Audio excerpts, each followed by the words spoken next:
Good evening, YouTube. What the crap's going on? HeirofCarthage, and I'm excited to be back. Got a replay for you. It's going to be Beastmen versus Empire. Some of you are like, what happened to Beastmen week? It's still Beastmen week.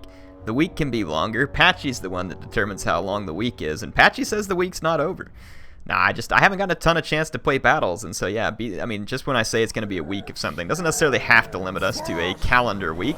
We'll make sure and get plenty of Beastmen battles in. So I wanted to try something different. I've been doing like the monster heavy army for the Beastmen, and I wanted to see if there's any viable builds out there that use a lot of Beastmen infantry. So here I've got 4 Warherds, I believe 4 Ungor spears. I've got 4 Warherds, 2 Ungor raiders. I have 1 Gorbel, and then I also have Khazrak. He's such a midget compared to Gorbel. He's somewhere around here. Where are you at, Khazrak? Yeah, I don't know. He's somewhere in here. I'll have to turn the camera on to find him because he's such a... Yeah, there he is. Little midget Khazrak. But Khazrak's really good against enemy infantry, and that's why I brought him. So the Warherds are for working over enemy spears on the flanks. The spearmen are obviously for support against cavalry. I've got 2 spearmen in the back, and I brought a key unit here, which is Brave Shaman, Lore of Death.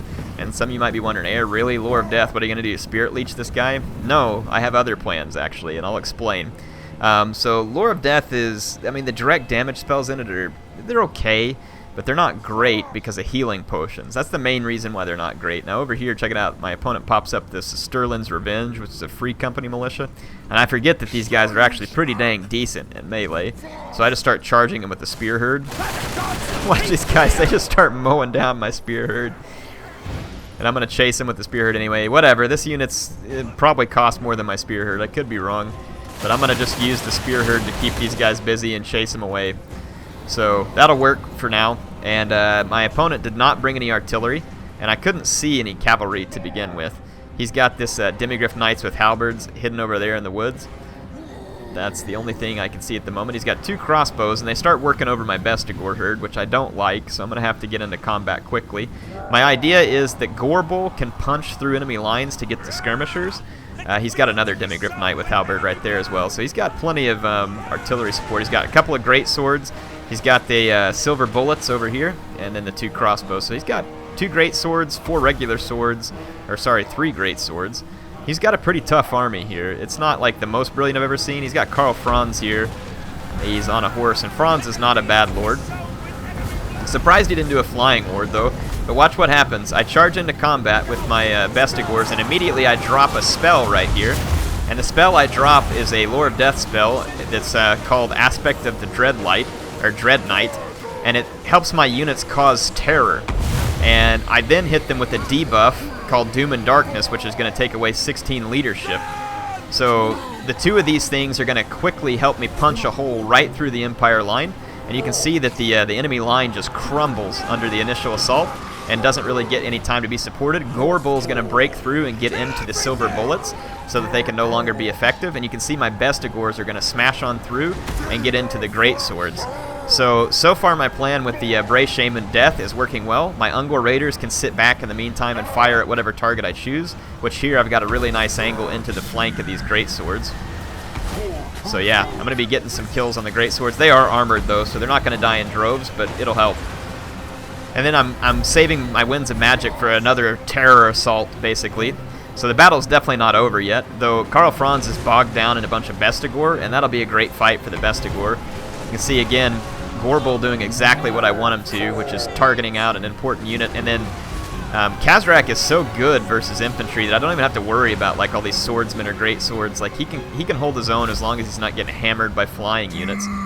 This Sterling's Revenge easily defeated my spearmen, and now is coming over to try and get shots into the back of my guys. The Demigryph Knights get swamped by infantry, which was part of my plan here. He's going to bring this one in that was hiding in the woods, and he's going to make a charge here into Gorbel and Khazrak, which is definitely not a bad plan. I have a Beastlords herd nearby, and I'm going to take some serious damage from the Demigryph Knights there.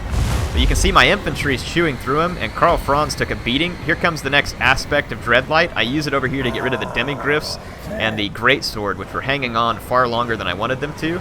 So Doom and Darkness, Aspect of Dreadlight, and I'm able to basically terrorize his units out of combat. So it ends up working out really well. Minus 16 to leadership on the the Doom and Darkness is a pretty significant leadership debuff. And if you're already winning combat or something like that, it can be absolutely devastating. So you can see I've used this to really good effect. So this was an Empire Infantry versus Beastmen Infantry fight, and I'm winning it handily.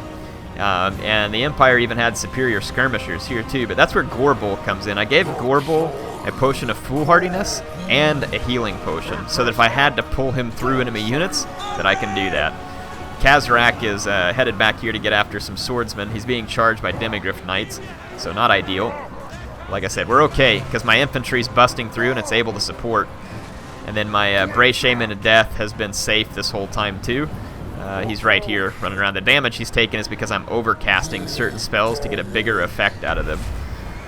So over here, Kazrak is going to use his Scourge, which is going to hurt the Demigryph Knights that he's fighting against. So definitely a nice debuff for Kazrak. Not super necessary by this point. You can see that over here, my Bestigor herd that regrouped is actually having trouble putting away Sterlin's Revenge because it was so weak. And then Sterlin's Revenge is over here just hammering my my infantry that was already 2 damage. So these guys are actually pretty handy in a melee fight. They're not going to be brilliant versus cavalry, but they're doing darn good for a missile unit. Yeah, Karl Franz is almost dead. My 2 missile units are able to push forward and to continue to put pressure on the Empire troops as they continue to rout. This one greatsword, I never got it with Aspect of Dreadlight or anything else, and look how many kills it got. It's beasted out 2 Gore herds and most of a Ungor spear herd there too. So that's what happens when you take the fight to the Empire units without any buffs or debuffs. So someone specifically asked that I take a look at the Lore of Death, and I've also had people asking about Bestigors. I still haven't tested a couple of units, so we're not done with the Beastmen yet. How do you like my name there, by the way, too? So yeah, I mean, my Bestigor here performed fairly well, all things considered. Now, even with the debuffs, you can see 2 of his greatswords did okay, and this one still did really, really well. And you can see here Sterlin's Revenge also got a lot of their kills in melee, too, so pretty impressive performance. His Demigryph Knights were pretty much shut down, especially this Royal Altdorf Griffites. His swordsmen got completely shut down, and his crossbows didn't do a whole lot. My Ungor Raiders didn't do a ton either, but this Bray Shaman Death was like a key piece of winning this, because otherwise the Empire troops wouldn't have routed so easily, and I got a lot of damage and kills done on them while they rout. Just make sure your guys aren't in guard mode, so when they break the unit, they chase it. And once you use that fear and terror, and then combine that with the aspect, or the what was the other one, Doom and Darkness, it'll knock out even what is usually a pretty substantial infantry line. Do understand that it won't work against units who are immune to psychology, so you have to watch out for that. But yeah, you can see Gorbel here got his fair share of skirmishers. Kazrak did pretty well, took down a lot of infantry. And then, of course, Karl Franz got stuck fighting Bestigor, which didn't go over all that well for him. You can see this Bestigor picked up 2 experience chevrons as well. So only 78 kills, but it must have been some really good kills. So very nice build here.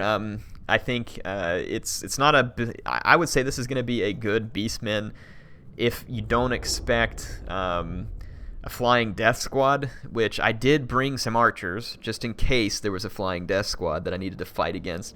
I still wouldn't have felt real great about this. I do have a lot of spears, but I don't have anything large and fast to kind of help hold the Death Squad on the ground while you try and kill it. Though you could potentially use the fear and terror effects to actually rout the Flying Death Squad. It is a possibility, as long as those units aren't immune to psychology. So it's something you'd have to keep an eye on. And again, the Gorbel with the Potion of Foolhardiness gives him the option to basically just pull right through an enemy army and get to those skirmishers, because they won't be able to stop him unless they have good cavalry in his way. And again, the Gorherd, or Ungor Herd, these guys are just meat shield. And then the Ungor Spearmen, these are anti-large units, so while your infantry's engaging, you can't afford to have cavalry rear charge you to death, so you bring these cheap Ungor Spear Herd, and you've also got a little bit of skirmishing. Again, you just don't want to get caught without skirmishing. It can be a bad deal. You know, a rocket battery or a mortar or something like that could have potentially caused a lot of damage, but that map had a lot of tree cover and terrain, so I felt pretty good about the fact that my infantry should be somewhat safe. So that's kind of what I was thinking here. Hope you all enjoyed it. What do you think are the strengths and weaknesses of this build? Have any of you ever used something similar to it? Do any of you like to try and use Beastmen with the Lore of Death to catch people off guard, try and scare an army out? Just kind of curious what you think. Here, this was the first time I've actually seen Bestigor be useful, and they were quite useful because they were able to put some pretty serious punch behind the army here. Like I said, hope y'all enjoyed this one. Tell me your thoughts. Really appreciate you watching. You're fantastic, and hope you're enjoying this every day. I love making it for you. Appreciate MSI sponsoring this build that I'm recording with. Helps me make great videos for you. And like I said, just appreciate you all coming back every day. And I can't wait to see you tomorrow. I'll be back with some more Warhammer action, and I've got some Rome 2 action that should upload on the same day as this. HeirofCarthage, signing out.